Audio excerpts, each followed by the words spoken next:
This is the WrestleNews with Skylar Green.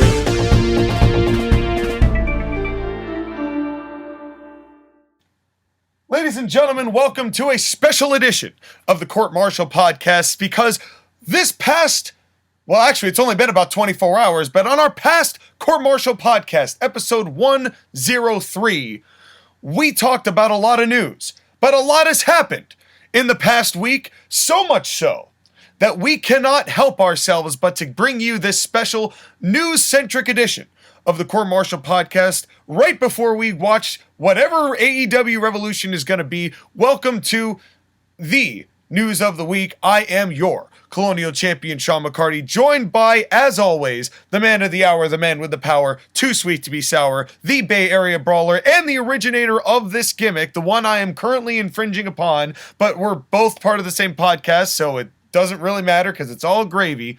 Skylar Greenberg, welcome to your show.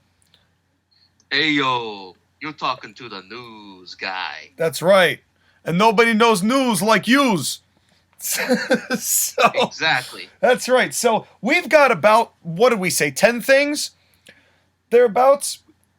We got 10 things. We may go up to 12. We may go up to 25. We may go up to 69. Yeah, we're just going to talk about the news as it comes to us. We, of course, have there's a lot of stuff that has happened this week. Little did we know, Sky, that this was going to be such a news-filled week in the world of professional wrestling.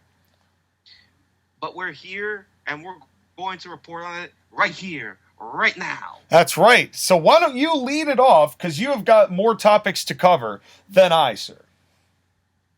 And we shall start covering them with the news of the week, which is going to be this entire episode. So the way it's going to work is that me and Sean will basically back and forth. We'll introduce the news topics, and then we'll discuss them. That's right. And then while we do that, whatever happens as far as who has left, because I think it's you have like 6 and I have 4. So when I'm done, and then you could just bring us home. When we get to the last few pieces of news, you'll give us the sign to go home, and then we will go home. So why don't you get things started? What do we got? So we'll start with the man whose gimmick I stole for a second, Scott Hall. Yes. So what happened was March 2nd on Wednesday, there was a message passed along by Jerry Jarrett. And Jerry Jarrett reported that he had just gotten off the phone with his friend Scott Hall. He had apparently taken a fall and broke his hip. He is currently in the hospital, and hopefully he is recovering. Prayers will help him recover.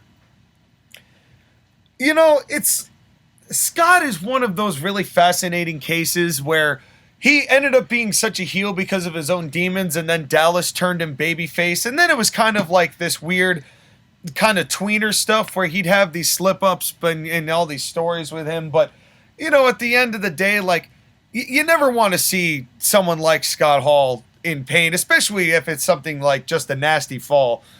So, you know, obviously, I hope for the speediest of recoveries for Scott. From what I heard, it sounded like a pretty nasty fall. Yeah, it was apparently something at home. And again, this is a 63-year-old guy, so he's not too old, but it's also one of those things where the miles on the body, man. But it's also worth noting that he did in 2011 when he had all that stuff going down with Dallas. They actually had a GoFundMe or a Kickstarter, whatever they use, to get his hip replaced.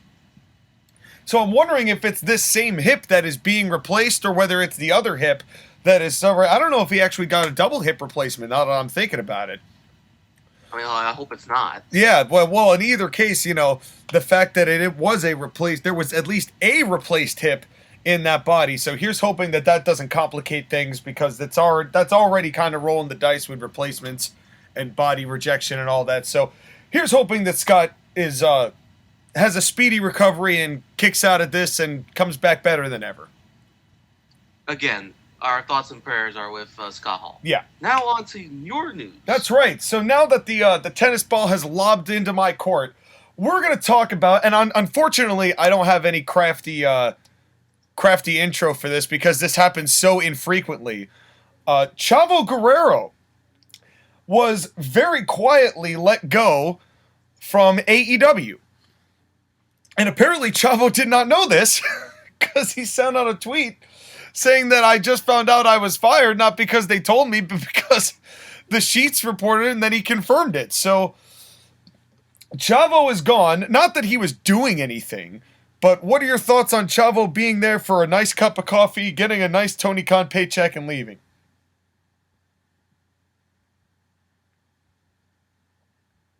Wait, hold on. Sorry, I forgot. Are we talking about Chavo or Eddie Yeah. or No, we're talking about Chavo. Why should I care? And by the way, that silence was on purpose, okay? That's why I let it happen. I let the moment absorb. It's Who yeah. cares? Who cares? Okay. If I'm gonna be serious for a second, it's not that Chavo is a bad wrestler. It's not that he's a bad character or anything or gimmick or whatever. Nobody cares about Chavo Guerrero in 2022.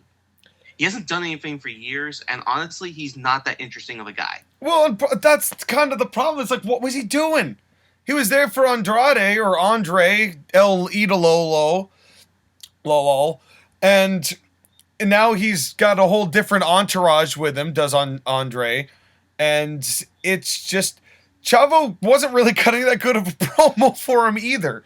Realistically, it's like, I think Chavo is good as a producer. He's obviously done a lot of stuff with the Glow show until that got canceled, but he was a big part of that. You know, it's not like this dude hasn't seen success, and he did get that Tony Khan cream, so you can't fault him for that. But clearly, Tony was not going to do anything with him after he decided, like Tony likes to do, to be like, I don't want to play with you anymore. It just throws the action figure back into the closet. Again, it's just Chavo Guerrero. He's not interesting in 2022, and I feel bad. I want him to be better. I want him to be treated more with respect because he has had a long career, and that's more than most guys can say. But it's hard to see what he contributes on screen to a wrestling company. Well, and kind of in that same situation, who is asking for Chavo Guerrero? Even when he showed up, everyone was kind of like viewed it almost like, oh, cool. And then when he was gone, nobody was like, oh, where's Chavo? You know? And I like Chavo. I thought he was a good worker. It's just, like you said, it's just milquetoast. It does nothing to, what do you call it? It does nothing to make anything interesting. It doesn't present anything good. It's just, Yeah, it's like watercress in a salad. Like, yeah, it's there, and yeah, you get the crunch, but like, is it adding any value to the salad? If it's not in the salad, would you be upset about the salad? If it is in the salad, are you upset that it's in the salad? The answer is no to either of those questions, because it's just there and it's just filler, and that's all Chavo is at this point. Sorry, Chavo, love you, but that's the reality. Right. So now the tennis ball is going to be logged back to me, correct? Yes. So I will take the shuttlecock and lob it back over to your side. Okay. So this next piece, because both of the events I'm talking about are on Raw, they're going to be included because I want to get it out at one shot. Sure. So March 2nd, well, not March 2nd. Is it March 1st? No, February 28th. No, it was the 28th.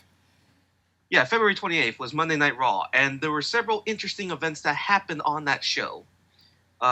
Finn Balor won the United States title from Damian Priest. And then Damian Priest went full psychopath. Good for him, bad for him. It's better than this half and half bullshit they've been putting him through. At least now we know. At least it's like this is all he's going to be. I mean, we'll see what becomes of it. I don't think that they have any sort of plans for Damian Priest beyond where he's at. Do you? I'm at least hopeful that this can lead to a mid-card match between him and Finn Balor at Mania. Because it looks like he didn't have a direction, and now at least he's going to have somewhat of a direction. I hope so, but do you not kind of get the feeling that that's pre-show Mania material? Even though they have 2 nights? Sadly... You're not wrong. You're not sadly, wrong. But that's kind of the way that's the vibe that they're giving me about pretty much anything United States title is not worthy of being on main roster WWE programming unless it's pre-show. Okay, fair enough. Hate to say it. I don't like that any more than you two. It's just the facts. Fair enough. Next event. There was a match with RK Bro, Randy Orton, and Riddle versus everybody's favorite team, Shitty and Poopy. That's right. That's right. Sucks penises.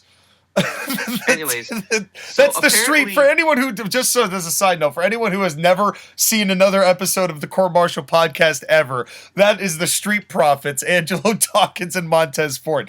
Just in case you're not up to speed with our analysis of those two individuals. Okay, whatever.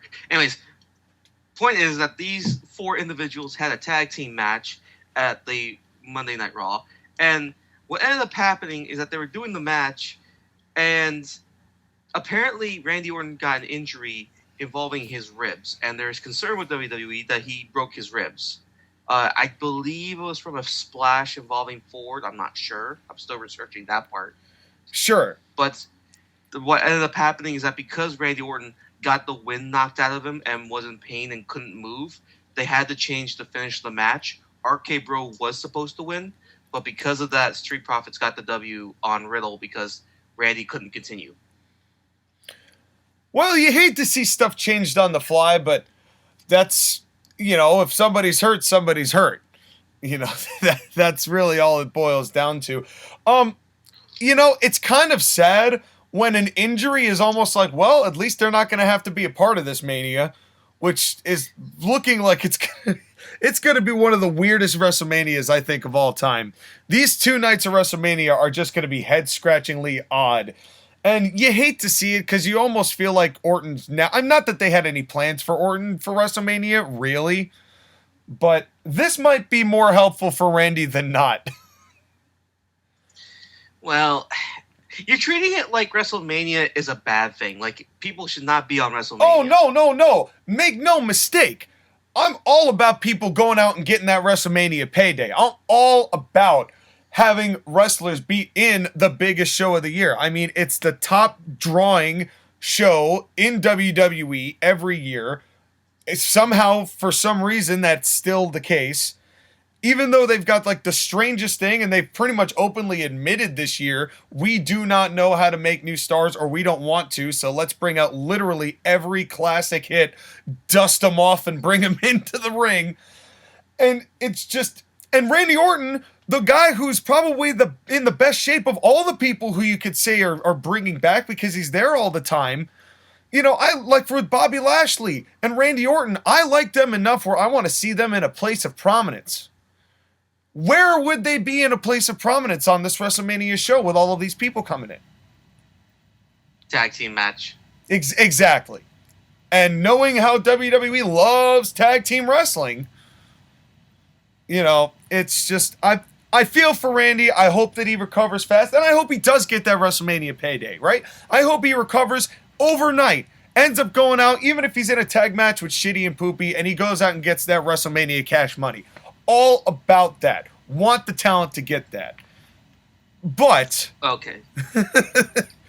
But you are not thrilled about the company's booking of WrestleMania so far, and will continue not to be thrilled up until the event, and during the event, and after the event. Correct. Unless they pull 31 and shock us all, and come up with 2 unbelievably good nights of professional wrestling, which I sincerely doubt. Well, there's a little bit of help in that way, because... they have kickstarted a Edge and AJ Styles feud that will lead to a match between the two, with Edge turning heel on AJ and attacking him, and then using Concerto on AJ. I'm over the Concerto. It's overdone. I hate to say it, but it's overdone. Here's my question to you, Sky. Isn't AJ still kind of a heel? Well, I think this is to turn AJ into a babyface. Which I think he's equally as good at, and people always seem to want to cheer for AJ Styles no matter what he's doing. But also, if you noticed, I turned AJ face on my show, and then a week later, WWE says, you know what, we're going to turn AJ Styles face too. Yeah, they're listening, Sky. I think they've got delegations both in WWE and AEW where they're not taking everything, but they're taking some of the concepts and going, you know what, we can work with this. And will we see any of that royalty money? Not a penny. Where's my WrestleMania check, Vince? Where's Skylar's WrestleMania check, Vince? Forget check. I need the direct deposit of the bank statement because you have taken all my ideas. Yeah, no, seriously. At this point, you need to be a shareholder. You need to start making them decisions. The funny part is that, like, 10 years ago, I was debating whether or not I should use my first paycheck to buy some WWE stock. You know, I almost did it myself. It was actually, like, maybe a couple years right after the network bounced back. Like, when they first launched the network and the stock, like, dropped by 50%. You remember? Exactly, in 2012, back when the stock was not very good, and now, well, we could have been millionaires. Well, I don't know if millionaires is the right term, but we'd be doing all right for ourselves. That's for sure. But in any case, some people who are not going to be sharing that experience and enjoying all of the perks and benefits that WWE's financial pyramid has to offer is our good friends out east. Have you heard about this guy? Well, who are you talking about? I'm talking about the people who seem to be constantly in the news. The fine folks, or at least the folks, who are not running the country, but are perhaps a part of the country, of Russia. Because released today, WWE has released a statement that they have terminated broadcast partnership and shut down the WWE network in Russia. This is obviously part of the ongoing conflict between Russia and Ukraine, an outright war that's happening right now. Yep. I'm going to be very careful. That's a good call. Right now, that my political opinion on this is very charged, as is Sean's, as is Joshua. I'm not going to say anything here, except to say that I hope for peace. Yeah. I love... Go babyface. There's a very clear babyface in this conflict, and I'm rooting for the babyface, and that's all I'm going to say. But again, this is not surprising because all the sports have been canceling Russia over this. Yeah. And it's lockstep with WWE not taking the first step of following the example of the other leagues. Well, here's the interesting thing, and there's a couple points I want to add about this. Well, first, let me read the statement that WWE has released. It's just a 2-quick paragraph thing. WWE has terminated its partnership with Russian broadcaster Match and shut down WWE Network in Russia effective immediately. The move eliminates access in Russia to any WWE programming, including the company's weekly Raw, SmackDown, and NXT shows, its on-demand library, and all of its premium live events, including WrestleMania 38. Now, here's the thing. There's been a lot of criticism, and a lot of it, I'm reading this, even this was from Fightful, but I'm also getting, this is a Facebook clip, so I'm looking at some of the comments. There's a lot of criticism about this from WWE while they're taking that sweet, sweet Saudi money. And you have to wonder, if Russia was offering them $100 million for 10 years to do shows in Russia, would WWE still be doing it? Where does their moral land lie? I personally feel it's a different situation. So it's hard to really say, but it still, I don't know if you can really possibly blame WWE for making this move, because they probably don't have a lot of a choice as in regards to the American stock market and what the shareholders are feeling and the overall opinion in America about what's going on over there. Again, we're talking about an American company terminating business with the Russian government and the Russian people. It's not a surprise. It's part of what they do, okay? Yeah. And it's, I really don't, I can't fault WWE for doing this. It's interesting that this just happened to come out today with everything that's been going on with all this other stuff. And especially because this is on the same day, and we're going to get to this a little later, that Vince McMahon made an appearance outside of the WWE sphere, which he doesn't often do. Yes, but while those politics are all good and stuff, I'd like to talk about someone else's politics have really sucked. Let's hear it.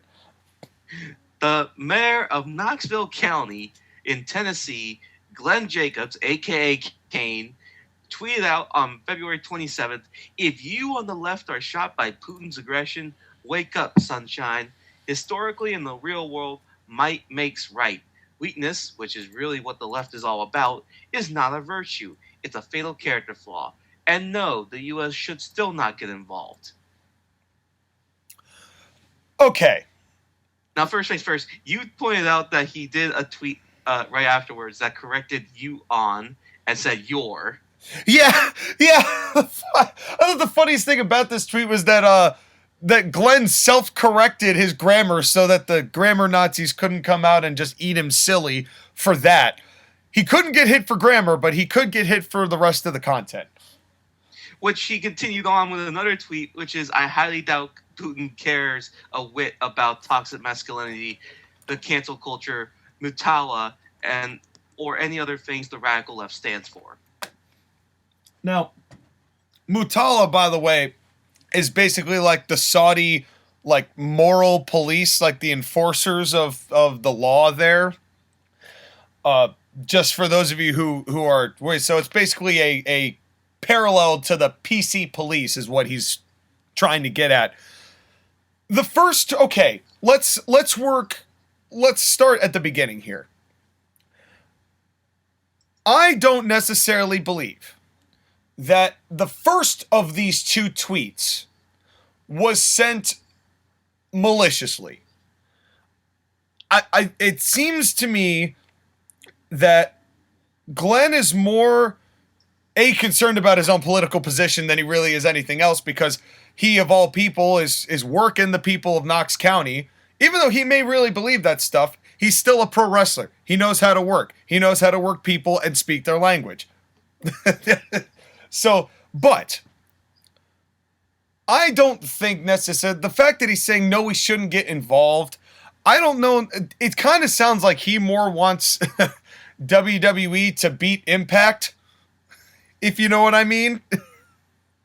Which was a weird way to phrase it, but I don't necessarily think that what he was saying was supposed to be derogatory towards the Ukraine. Right? He's not trying to say that he wants Russia to win necessarily. I think it's more that there's more than meets the eye to any of these situations. And while Glenn's attitude here isn't great, I don't think that while his intentions were good, like the point he was trying to make, the execution statement-wise could have been better phrased. I do not see at all the relevance of the second tweet, however. Okay, let's just get this out of the way, okay? Glenn Jacobs, the politician, is an extension of the corporate Kane gimmick turned up to 11 for a Republican or libertarian right-wing belief system. He is all about screw the mass mandates. We are the greatest state in the world, Tennessee, because we don't have an income tax, but the radical left always does taxes. We need to push for no mass, no government oversight. We need to push for all these things that the radical left would never do. It's a whole gimmick that he's doing. Whether or not he believes it, I tend to believe that he does believe this stuff. I think to a level. I think that he amps it up a little bit just to ham up the crowd. But I still think, I don't think he's like going back to his house and being like, oh, I got those suckers, and then he's going and reading like Hillary Clinton's book. Like that, I don't think that's happening at all. But I think he does amp it up a little bit just for the media purposes. Because he knows that that's what's going to get him votes. But I think he it's not even just necessarily that. He is pandering to the Donald Trump fan base. That's who he's pandering to. Yes. Which there's a large number of those people in Tennessee. Yep. And say what you want about Donnie good and bad. The fact that they're going to ride this horse until it is dead in the ground. I just don't see why this was necessary. Right? Because all you could have said was like, listen, there's always more than meets the eye to these situations. And what we know isn't necessarily what is happening. So we should stay out of it until we know all the facts. Right? That would have solved all of this problem. And sometimes armed conflict is necessary. Right? In this case, I don't think it is. But sometimes, in the case of Ukraine, defending themselves has definitely made the case of that. And in that might makes right, It's a pro wrestler. It's a pro wrestler who spent his entire life in a, albeit simulated, but in a combat where you fight in order to win, where all your problems are solved in the ring. I'm not necessarily shocked he has this opinion. No, I'm not shocked either. It is what it is. It's just disappointing that he shares viewpoints that are not mine, and that's fine and all. I don't care what his opinions are as long as they don't hurt people. But it's very much something to dismiss the other side's opinion. And that's where I have the problem with. Is he's dismissing it with facts that are clearly not true, but whatever. Well, what does the truth matter these days? But what I don't understand is this second tweet, like, Putin doesn't care about cancel culture. Okay, that's fine. Why? If he did, it wouldn't make him any more endearing of a human being. Like, what does that matter? I didn't see the tie-in. Like, it feels like he made a connection to Democrats where he just went off and none of us were able to follow the line of logic. And then Heyman Adam Page did 2 links to UNICEF. Well, a link to UNICEF and then Ukraine Crisis Fund. And then a video about Kane taking headshots from chairs. You know, the headshots from the chairs thing, that was a good comeback. I will appreciate that from Adam Page. But do your research before you post UNICEF links. They're not good people. They don't ever directly give the money to the causes that they say they are. They're a large company that has a lot of legal terminology that allows them to keep a large portion of the money that's donated to them. So find other ways. I mean, UNICEF is basically the relief thing of Susan G. Komen. They're the Joel Osteen of relief funds. You know, it's just so. And that's kind of that's always been my problem with, like, because see, I like to think that I'm like kind of squatting in the middle of this thing. Like, I could see both sides. I don't like choosing blue versus red. Like, I'm a purple guy. I like the color purple as my high school colors. That's where that other side kind of loses the credibility, because if you're going to counter with some kind of comeback, at least do your research on what you're coming back with. So you don't look like a clown when somebody calls you out on that. Very true. And you know, all this stuff with politics of wrestling, it kind of reminds you personally of another situation that's going on with another major sports league. Isn't that right? Now, here's the thing. I'm glad we're going to talk about this, because I'm going to very briefly, and now I want you to know, folks, if you're not a sports fan of other sports, which is gonna, and keep that word in mind, because that's kind of gonna be my overall statement of this. I'm gonna talk a little bit about the Major League Baseball lockout and how this is the part of the show where Josh again will not be watching. Well, he should, because he's gonna get a brief overview of stuff he doesn't care about, but I'm gonna bring it back to pro wrestling and why I think it matters to discuss. So bear with me here, because this is a very, very spark-noted version of what's been going on in the world of the MLB. So, and Sky, if I get anything, if I screw anything up here, please feel free to interrupt and correct me, just in case, because here's my grasp of the situation. So there's been a lockout in Major League Baseball from the players and the owners, and they had about 9 days. This is now about 2 weeks ago that this really started, but they had a good month and a half to figure this out, where the players, there's a lot of discussions about what they're trying to change. The players are looking for better base pay for players just getting into the league, right? For that initial group of guys who comes in from the draft lottery, and even though there's no salary caps in baseball, which is kind of also part of the problem, but there's certain people advocating on the players' side for better financial deals for all the players, especially ones coming in. And the owners are trying to make some concessions, but also blaming in large part the pandemic for loss of revenue, which then makes them sound like they can't afford it, even though most of them are billionaires or high millionaires going in, flying into these meetings from private jets, as opposed to the guys coming in on Porsches, which is where the players are getting criticized. But they had this back and forth for about 9 or 10 days. And where one was trying to get into agreement and the other was trying to. The owners were going to move an inch, and then the players just weren't having it, right? Until finally, on Monday, they needed to have a decision by 5 o'clock. The owners made an offer, and all the players unanimously walked out and said, we're not going to play. So the result of this was that the commissioner had to come out, Rob Manfred, and basically say, well, we're going to have to cancel games. So it has been, I believe, 5 or 6 games per team, depending on who plays who. You know, it's a very long season. Baseball's not my first sport, so I'm not fully versed on how many games. But basically, every week that passes, they're going to lose another 6 or 7 games off the schedule. And this is now getting a point. And the reason I bring all this up is not so much for the players and the owners budging, and that is a point we will mention in a second. But it's the part of where the fans stand. Because baseball, before I continue, Sky, how much do you like baseball? Is it something you watch? Are you a casual fan? Do you really like it? Do you not care at all? I would describe myself as a casual fan. My thing with me in terms of baseball is that I used to really like it back, I would say, in the early hundreds and teens. Because the early O's and teens, yep. Because there were stars that I knew about. Like, there was Jeter, there was Big Papi, there was Mario, there was Barry Bonds, there was Tim Lincecum, Buster Posey for my team, the Giants.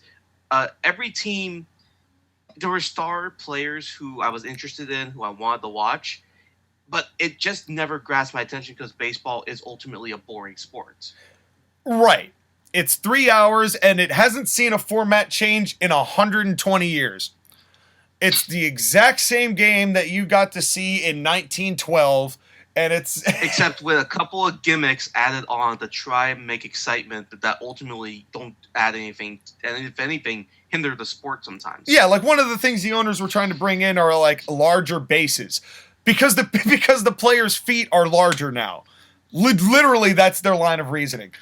Which I thought was just kind of funny, but you know, that kind of thing, you know, and with the occasional thing like roster realignment, as far as like divisions are concerned, you know, that kind of gimmick change. Oh, we're gonna have a play-in game for the playoffs now, and so we're gonna have like a little mini tournament to start the games, and now they want to expand it to 14 teams.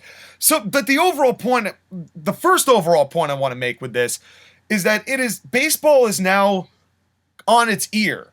Because now a lot of the fans, because they didn't reach this agreement and they're canceling games, a lot of fans are really pissed off. And a lot of diehards are starting to say, screw it, we're not coming back. And the parallel I want to make with pro wrestling is that WWE and the MLB are really in a similar situation. Because like you said, Sky, in the early 2000s, there were stars. There were big names. What's the biggest name in baseball right now? Max Scherzer? Maybe Mike Trout. Mike Trout, a bad team. Yeah. Aaron Judge. But it kind of feels like Judge. And sometimes he does great, sometimes he does bad. But it's hard to come up with names now. You listed off like 9 right off the bat, just mere minutes ago. You know, and that's kind of the overall point, is that they've lost their casual fans because it's just not an engaging sport anymore. It's not fun to watch the experience of a baseball game. And yeah, I will give credit to the owners. The pandemic did hurt viewership a lot, from not having the experience of going to the games to sports just not really getting any large ratings over the pandemic. I mean, every major sport lost at least 30% of their audience in 2020. You know, hockey lost like 62% or something like that. Absolutely insane number drop. And with baseball, the game is boring. They don't have the stars, and their booking hasn't been very good for the past several years. There's nothing interesting about it. And the game is so slow or so boring, or it just frustrates you because of certain issues or rulings or things along those lines, that they're running a risk of, yeah, they're making a lot of money, but the interest isn't there anymore. And especially now, recently, with lots of claims by both fans and players that the elite of MLB, the owners, are out of touch. They don't know what it takes to captivate the younger fans anymore because they just don't relate with them. And it's an issue because if the owners can't get the next generation, the young fans, to buy in, then where are you going to get your next season ticket holders? Where's your revenue stream? Where are the players? Yeah. The future players of the MLB that are supposed to come in if there's no fans that are going to want to grow up and become a baseball player. Yeah, or what happens if they, they just become like less athletic because people aren't interested, so they start grabbing schlubs off the street to come play pro ball, and you could just tell that the quality of the game is deteriorated. It very much, the parallels between baseball and wrestling are both very similar because America's pastime used to be baseball and wrestling used to be really big, both at the same time in the early 20th century. Yeah. And it kept going until the 80s and 90s, until issues came up like the steroids and all the other things that were going on in the game. And then it's just right now, the big problem is that the owners and Manfred, who, let's be clear, I think is the worst commissioner in the entirety of the North American sports group. He is the John Laurinaitis of pro baseball. And that includes Gary Bettman and Roger Goodell. Both of those guys I really hate. Yeah, but I think Rob Manfred is worse because he's actively hurting the game in ways that will make it's just not going to survive. Well, the problem is he's the voice for these out-of-touch guys. It's like, it's not even necessarily his fault. He just, every time that you hear him speak, he's lying.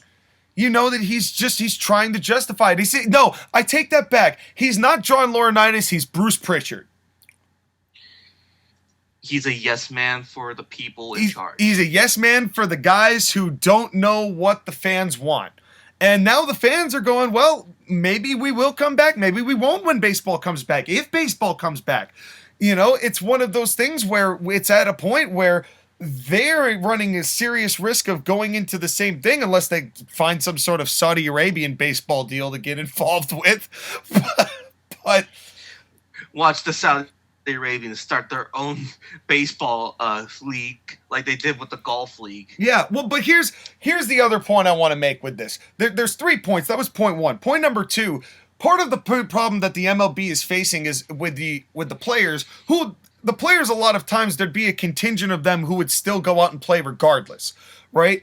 But they have all unanimously decided to walk away from these deals, which, of course, has pissed off the fans, saying, hey, we want baseball. Now we're the ones suffering because you're waiting because they're getting paid millions of dollars, so they shouldn't be babies asking more money. First of all, let me explain to you why that's bullshit. Because they're not talking about these $44 million a year players. Even though they're the ones in this lockout, they're advocating for the people who are just stepping in. They're looking at the NXT guys, saying they need a better base pay. They need a better pay. And you know what? It's really disappointing and sad that pro wrestling and WWE specifically have no sort of players association or wrestlers association to help them gain that kind of footing. Because the thing about baseball, and let's talk about this for a second, is that the average career length of a baseball player is 5.6 years.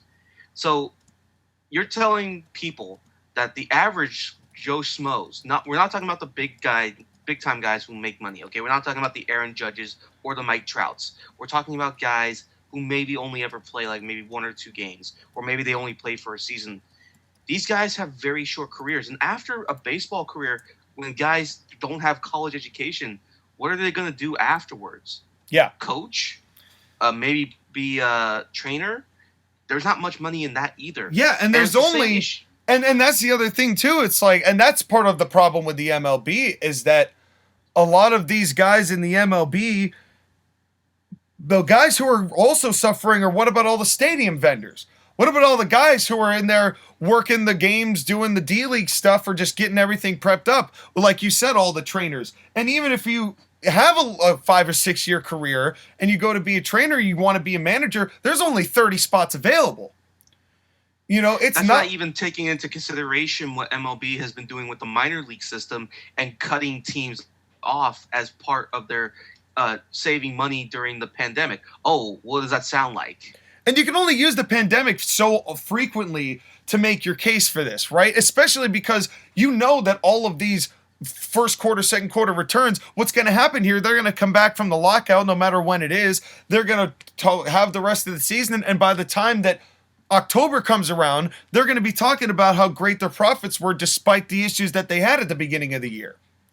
Again, who does that sound like? Yeah, it's the same deal. The only difference is WWE and pro wrestling in general has no union to speak for the players, so there's never any sort of base pay. And that's why when everyone says, like, remember Ryback got headlines a few years back for saying that everybody in wrestling should be paid the same?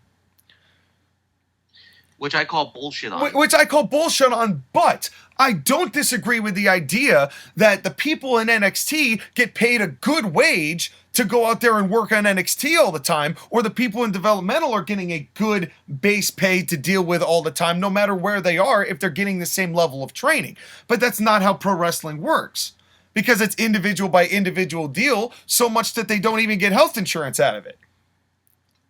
Right. Plus, you have to guess on the numbers of salaries. Like, the one thing about the sports leagues like MLB, NFL, NHL, NBA is that we generally get to know how much each person is making.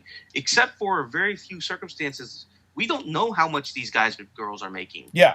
And I understand that, like, WWE is also difficult. Pro wrestling is also difficult because a lot of it is based on how good you are, what's your potential, how good are you at keeping people safe in doing what you're doing. And, you never know what kind of person's star quality is or talent's going to be until they've really got time to develop. And it's really not that different from baseball players, even though the mechanics therein are essentially different.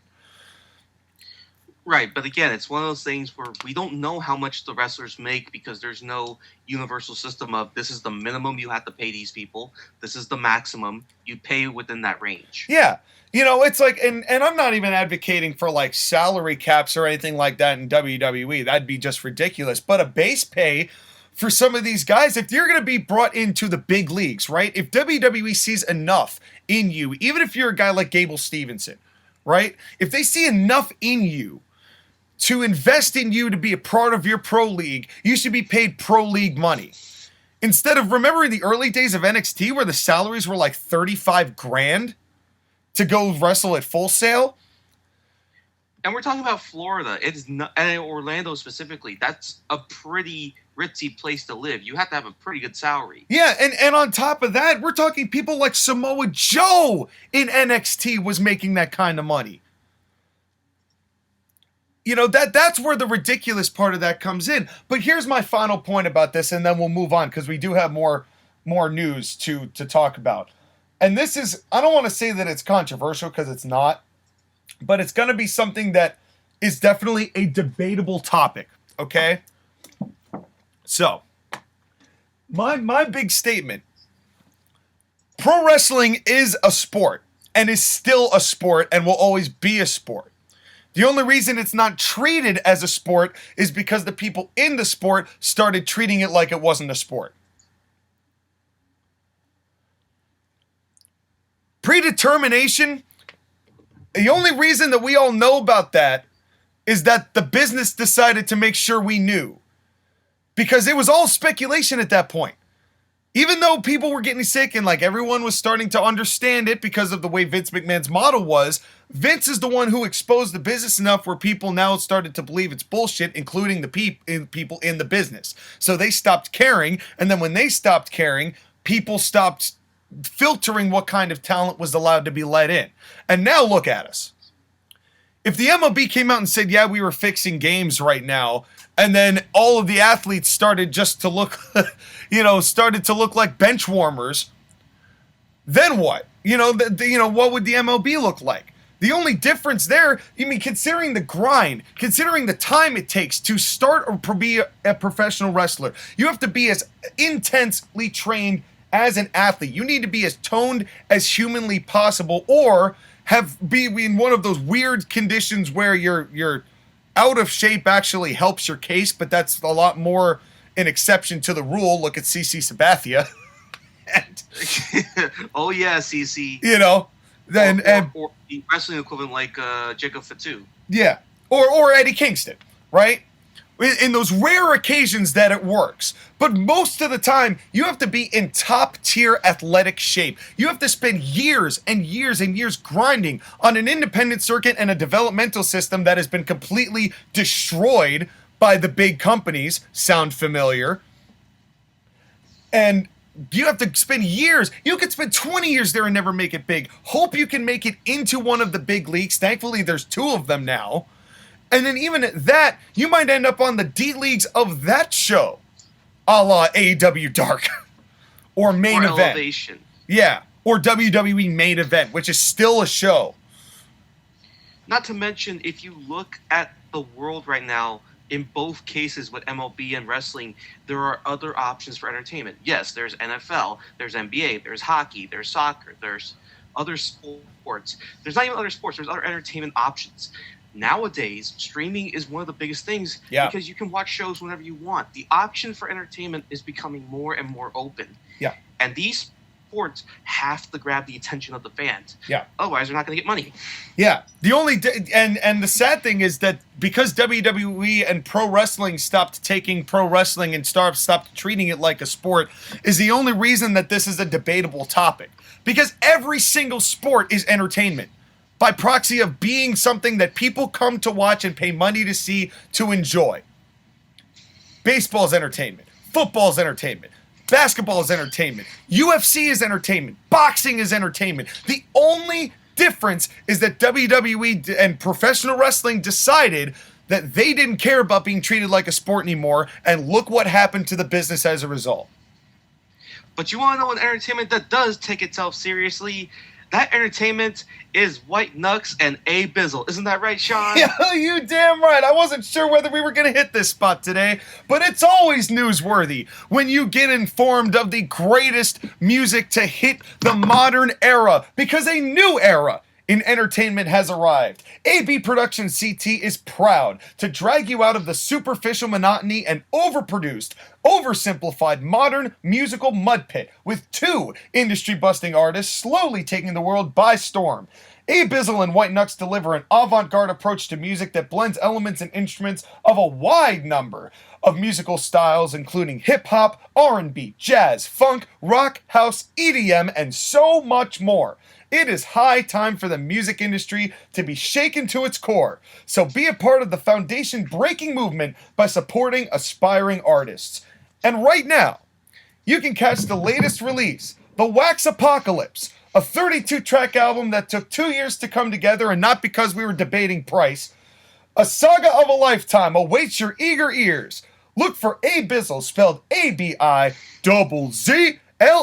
or White Knux, spelled White space Knux on SoundCloud, Apple Music, and Spotify for this and the entire AB Production CT discography of over 100 songs and products, including Retreat, Mixed Bag, Verses from a College Grad, Bare Min, and many more.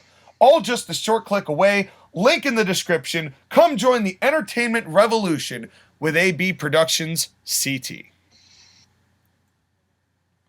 There we go, my friend. That was excellent. That's that was right. Perfect. Very uplifting. And that's the kind of thing we need. And genuinely, I hope that MLB does bounce back. I hope that they do recover some of the fans that they lost. And who knows, maybe WWE will find a way to regain its image, and pro wrestling will be able to regain its image and follow suit. Well, while WWE continues to struggle, AEW is continuing to take steps, and big steps, because Tony Khan has made an announcement. And do you know what that announcement is? Why don't you let them people know? He has bought Ring of Honor. By the way, how self-serving was it that Tony Khan made the announcement while on air being interviewed by Tony Schiavone about it? Yeah, with the most coked out eyes I've ever seen. You ever see how much his eyes dart around the room during those interviews? It's not even necessarily just the eyes. It's the fact that he had this, button t-shirt, and his hair's bad. He doesn't look like he slept. His bags are terrible. AEW's Tony Khan looks like a fan. Tony Khan has no concept of public image.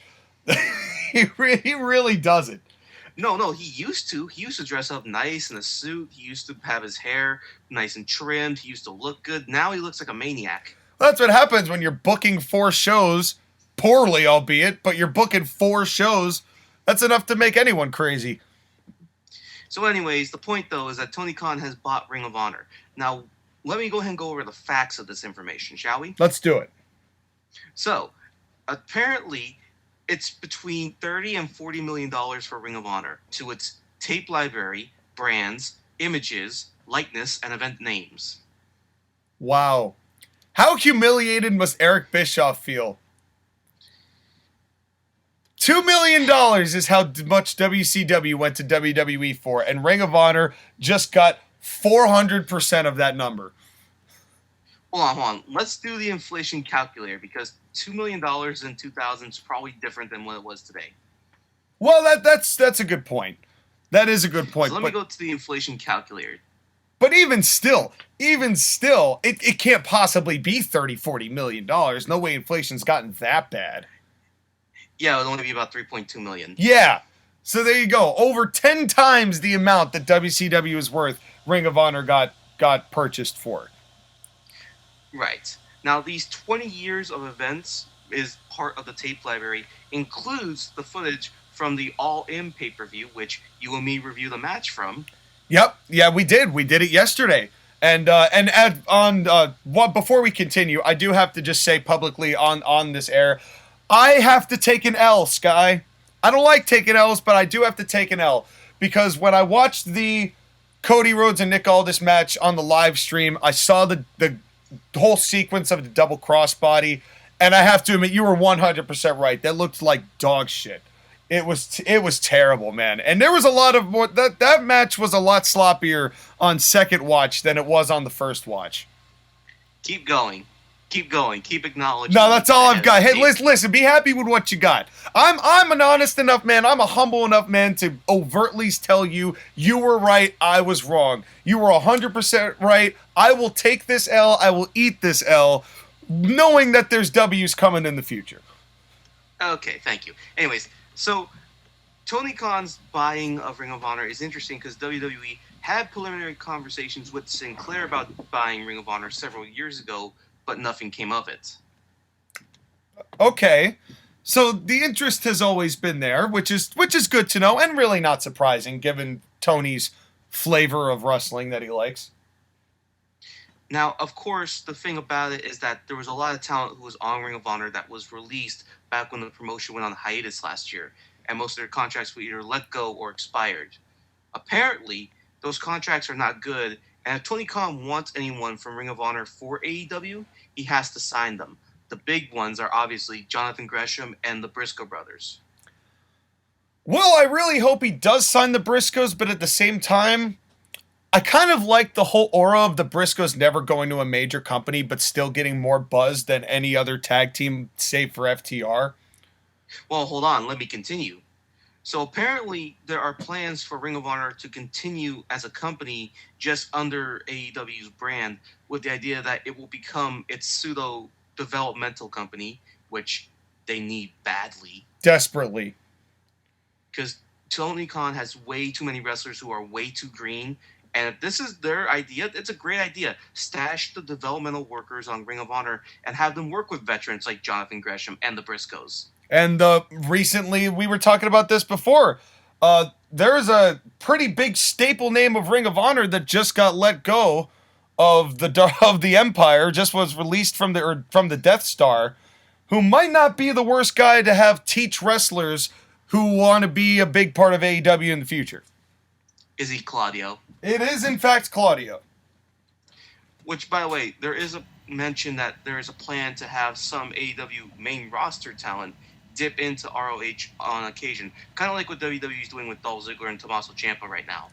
Well, and there's a lot of ties, even for the guys that we don't necessarily love, like the Young Bucks and Kenny Omega. They do have roots in Ring of Honor, in all fairness, but so does Punk, and so does Danielson, and among many others on that roster. Right. Tony Khan has mentioned that about 40 people on that roster, including Christopher Daniels, who came back to wrestle against Bryan Danielson with the honor code.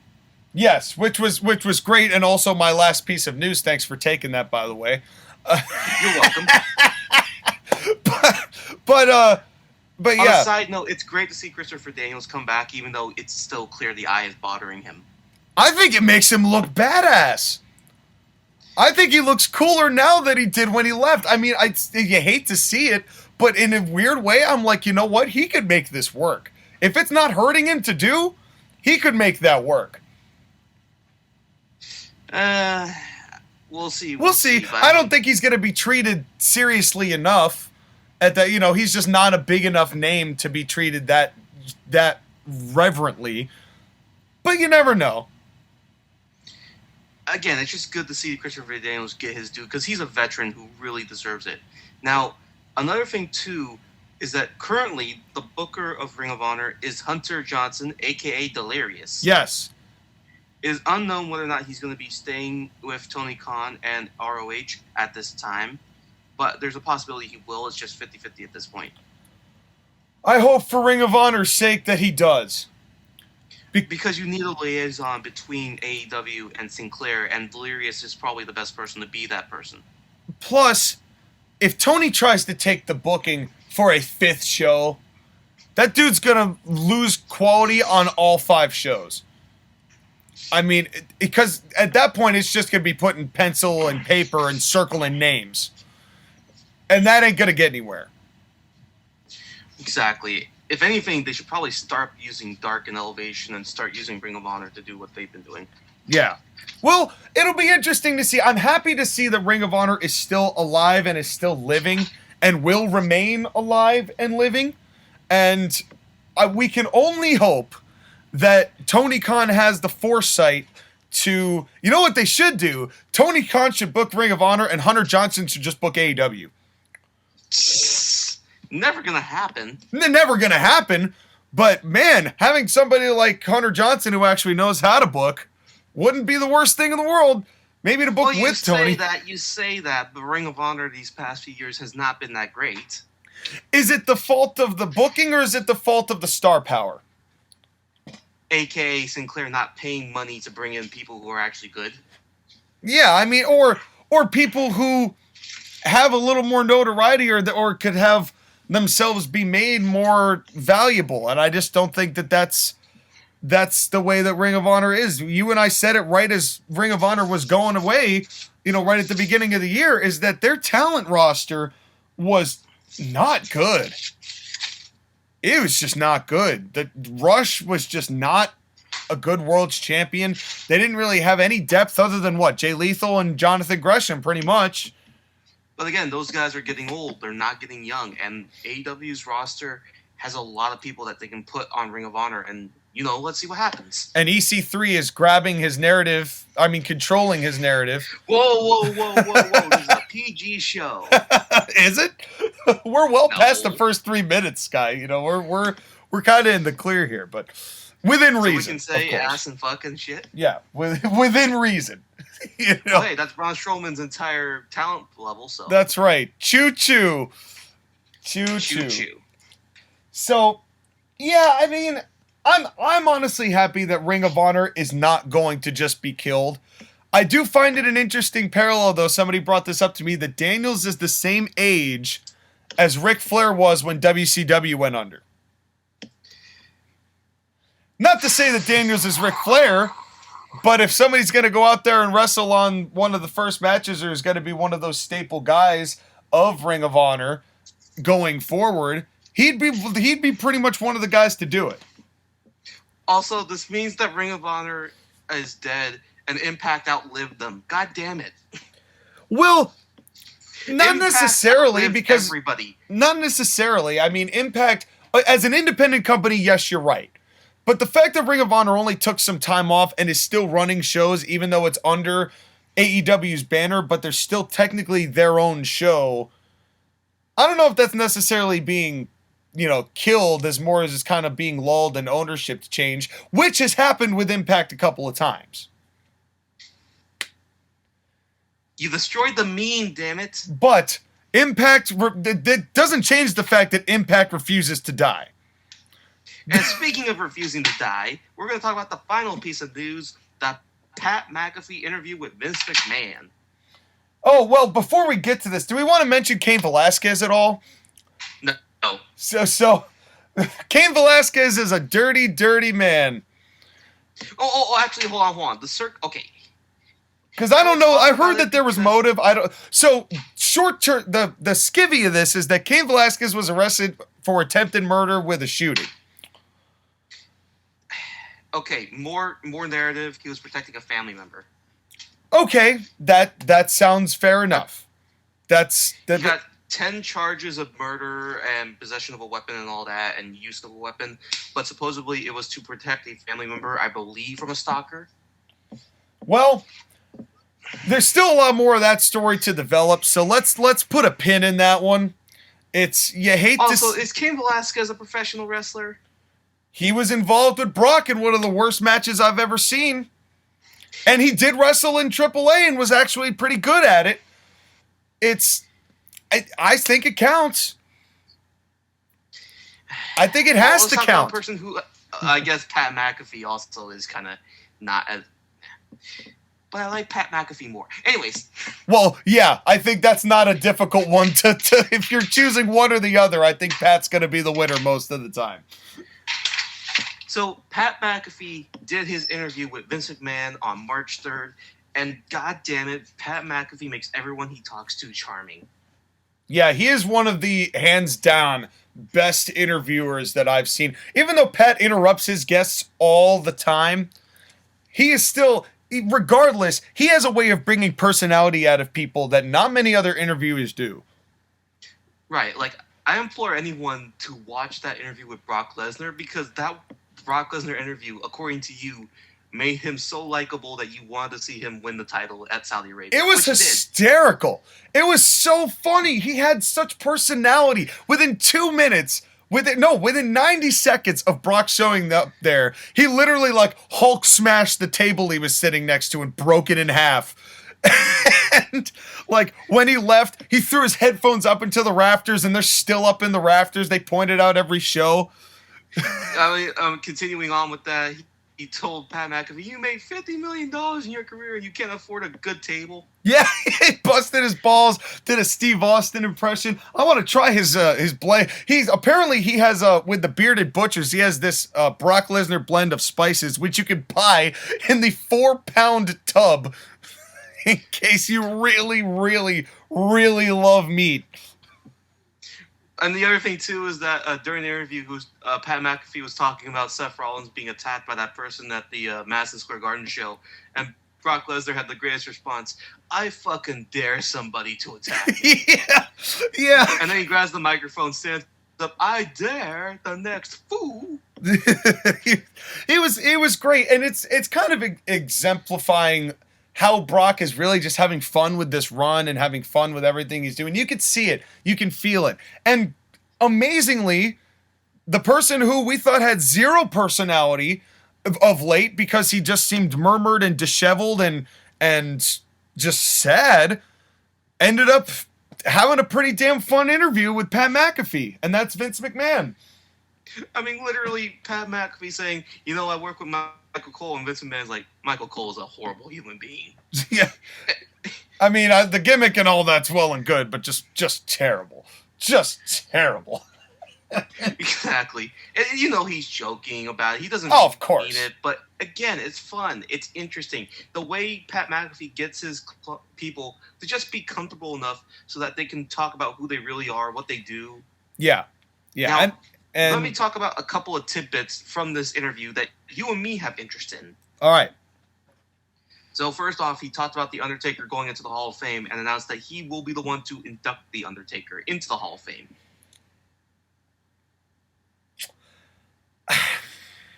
I think it's a good choice because, again, Vince and Undertaker have a very close relationship. I would say that I think The Undertaker is probably the person that Vince McMahon loves the most. Yeah, and what are the other choices? Bearer would have been perfect, but, it's been 8 years since he passed. Kane, I mean, I don't even know what to say about that, given the discussion we had earlier. not that Vince would ever care about any of that situation. Probably agrees with most of it, but I don't know. I mean, Kane, you could make the choice. Bruce Pritchard, Brother Love. No. Yeah, who else do you choose? Who else would do it? No, everybody would do it, but who else would be the right person to do it? And there's a situation where there may not be a right person. There's just a good person, and Vince is a good person to do that. I think so too. I think so too. I think it's the right choice. And also, Undertaker should be the only person inducted this year. It should be a class of one. Well, that I don't agree with, because yes, Undertaker is obviously synonymous with what WWE is, was, and always will be. And I'm not knocking the Undertaker's ability. I'm not knocking the Undertaker's legacy. I'm not knocking any of that. Everything he's got, totally earned, totally respected. But if Austin's not getting it, Taker shouldn't get it. If Hogan didn't get it, Taker shouldn't get it. If San Martino didn't get it, Taker shouldn't get it. Yeah. Right? Anyone who has had, and Undertaker, not knocking anything about him, but if the top drawing WWE/F wrestlers of all time don't get individual Hall of Fames, neither should Taker. Okay, fair enough. Now, the next thing is that Vince was talking about WWE as a business, and his viewpoint that he holds his family members responsible for working for him, just like anybody else, and that sometimes family may not be the right people to take over the company. Which kind of leads into the whole Shane McMahon and Triple H situation that's been going on the last few months.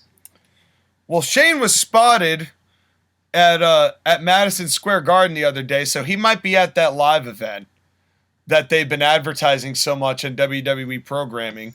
And even, I don't know whether you saw this, Shane tweeted at Hulk Hogan saying, "Hey, you got one more left in you?" Oh, God, no. Hulk Hogan versus Shane McMahon to main event night 1 at WrestleMania 38. No, night 1's going to be main evented by Charlotte versus Ronda. Oh, joy. Oh, right. Well, if Hogan and Shane are coming back, then you guys could step aside, ladies, because we got bigger fish to fry. No, you want to know who they should really have main event night 1 WrestleMania, given the way world events are going? Who's that? Hulk Hogan versus Koloff. Oh, you mean Ivan Koloff? Ivan Koloff. Yeah, you should bring back Vladmir Kozlov. Get him going back in. No. Ivan Koloff would be the better person. Yeah, is he still alive? No, he's not. Yeah, I was going to say, there's no way that dude's still alive, but... But, I mean, WWE has dug up corpses before and used them, so why not use Ivan Koloff? Well, shit, isn't that the theme of this whole WrestleMania? At this point? I mean, look at how many times they have dug up Eddie Guerrero's body just to use him. Oh my God, to ad nauseum.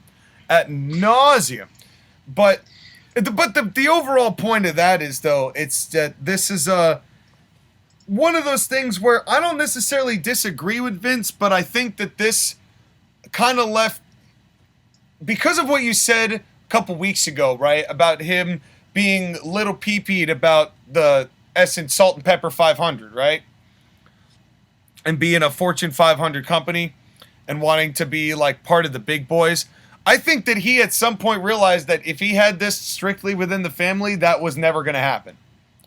Oh, goddamn it. Okay, let me give you another exchange, and you can view how you view about this exchange, okay? Yep. So, Pat McAfee. People always assume that you have just no heart and you do not care at all about any of these people. Are any of those decisions made more difficult than others, or are they just always what will be best for the show in your eyes? Vince McMahon. I've always concerned about what's best for the audience. Always. What does the audience want? And if you have dead weight around, you have situations whereby someone's not cutting it and you have an opportunity for someone else to come in. It's like, okay, that's probably the best thing. It's one of the reasons why Hulk Hogan and a lot of those guys who left me at one time, it's why I brought them back. What's the best thing for business? If the audience wants Hulk Hogan back, you bring him back. If he has value that way, in talking about how they release people. Hogan Shane confirmed. I mean, shit. Well, pretty much seals the deal there. Oh, too funny. I mean, yeah, of course Vince is going to cover with it that way. That's how he's always covered for it. May I continue? Please do. Once I took the company public, it helped me be a better businessman. Because prior to that, I was running the business with my head, but mostly with my heart as well. And these decisions are so damn tough when you do that because you know who it is. We know he has kids or someone has cancer in the family, and all that computes in your head. But once you're a public company, now you go to stockholders. It is a business then, so it helps make it easier and better business decisions. Because in my heart, there's still some of it in there. I know it sounds awful, but there is. But at the same time, it's business. And there's nothing personal about it in terms of whether I like somebody or I don't like someone or whatever. I actually genuinely believe that. It sucks, totally, and his decisions are definitely not one where he listens to the audience. That's a crock of shit. But when you phrase it in those terms, he's not wrong. You know, it's just that I had a heart before I went public. That's a great line, and that's also honest. You know, I appreciate the honesty out of that because that is certainly true, and you can make the case for any large publicly traded company in this country. That exact same situation. Well, let me finish off with the last part, okay? Let's do it. Sometimes athletes, when they're not given the opportunity, or even if they are and it doesn't work, people from all walks of life seldom look in the mirror and say, you know what? I was the guy who fucked up. It was on me. Instead, everyone has a million excuses to why things didn't work. And generally speaking, the heat has to go someplace. The old blame game, and I'm the bad guy. That's a part of the job. I don't disagree with that either. Is self-conscious of his image. He knows that he's going to be the bad guy in these situations because the fans will obviously take the released wrestler's side.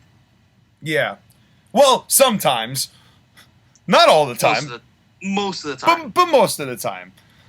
Yeah. Again, this is like...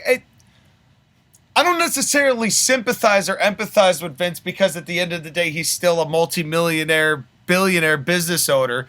You know, this is like trying to sympathize with Rob Manfred, really. It's really difficult for me to be that sympathetic. Oh, like, boo-hoo, you have to be heartless in making business decisions to trample over people. But the fact that he is that open about it, and the fact that he's not lying and saying, oh, I care about the talent so much and I only want what's best for the talent, that I appreciate. And I also it's also... I'm sorry, go ahead. It's also a thing of that he's a businessman and he has to make money and he has to answer the shareholders. And if he feels like people are not going to contribute and they are quote-unquote dead weight, he's going to let them go. Which is why I think it kind of puts him in a compromised position to also book the show. Because if you're trying to listen to the audience and you're trying to give them what they want and take care of the talent at the same time, but you also have to be a ruthless businessman at the same time and cater to the shareholders who don't give a shit about the product, really, isn't that a conflict of interest? Earning reports. Yeah, isn't that a conflict of interest, though? It is, but who's going to tell Vince McMahon no? Not Bruce Pritchard. Not Bruce Pritchard. Not John Laurinaitis. Not Sean McMahon. Not Sean McMahon. Shane McMahon. Not Shane McMahon. Sean, I just made you a member of the McMahon family. Oh, God, I won't last very long. Because I'll tell him like it is. And I'll be booted out of that family faster than gobbledygooker hatched from the egg and that gimmick lived. Right. But then the other thing, too, and the final part of this I'll just mention is that Vince McMahon gave Pat McAfee the opportunity to wrestle a match at WrestleMania against an opponent of his choosing. Well, it's certainly better than Vince himself wrestling, but he still could pick himself. But I'm guessing it's going to be Austin Theory. It seems to be the logical choice, but you did mention another possibility. Well, there are two other possibilities I could think of. Cody Rhodes. Which, that would be a weird dynamic, because who's babyface there? Not to mention that Pat McAfee has taken shots at AEW before. True. And we know that Pat McAfee can be a great heel if given the opportunity. Also true. But would people cheer Cody Rhodes? That's the question. That's the But question. the other one, and I thought about this just now, what if it's Stone Cold Steve Austin? Why? That's the only thing. It's like... Because it's WrestleMania in Texas. Right, no, I totally get that, right? And Pat has mentioned Steve on his show, had Steve on his show. But what's the angle? That's pop. Okay, well that is probably as far as WWE is thinking it, so All right, fine. All right, let's see it happen. I still think Austin is probably going to choose Owens just because Austin is going to want to work with somebody who's going to be able to make him look like he's doing the most while he's actually doing the least. And while Pat McAfee is good, I don't think he's got the skill because he just doesn't do it just by sheer nature of he's not doing it all the time to conceal Austin's obvious weaker points at the ripe age of 57. Right, but I think most likely it's probably going to be Austin Theory, given that Vince McMahon and Austin Theory have had a storyline, and Austin told Vince McMahon on Raw, "I will watch your back" during that interview. You know what needs to happen now? Pat McAfee needs to steal that egg. And so I'm going to end the show here. Because I am not doing this. For the second week in a row. No, this is not this is 2 consecutive days. This is 2 days in a row, Sky. You can't do this 2 days in a row. This egg hasn't even hatched yet. Because we gotta watch it scramble at AEW Revolution. After that one, I won't be able to continue. That's right. Well, we'll see what AEW Revolution has to offer. Now, folks, bear with us because it is going to take us a little while after Revolution to record our responses for Revolution, which is partially why we did this way, to have this extra show, because there's so much news and because AEW Revolution's review is going to be so long. We did not want to make this a Jim Cornette certified 4-hour podcast. That's too much. So, we've got you a little bit of news to tide you over. Basically a full-fledged length podcast of news. Yeah, Sean said he wanted to go 30 minutes and we went an hour. Well... And 20 minutes. Blame the wrestling business for having so much to do this week. But next week we review AEW Revolution, talk about the good, the bad, and the ugly. I'm sure there'll be all of it on this show. Skylar, thank you as always for coming in and sitting at the news desk with me. You're welcome. And sorry, Josh, again, for stealing your gimmick again. That's okay. I have a feeling he'll be all right. But maybe Josh again will join us for the AEW review. We'll have to see, and you'll have to see. The only way you're going to be able to is to like, is to share, is to subscribe. Switch that bell button to all, so every time we post, you'll get to know about it. But until then, thank you very much for joining this special edition of the Court-Martail podcast, and we will see you at Revolution.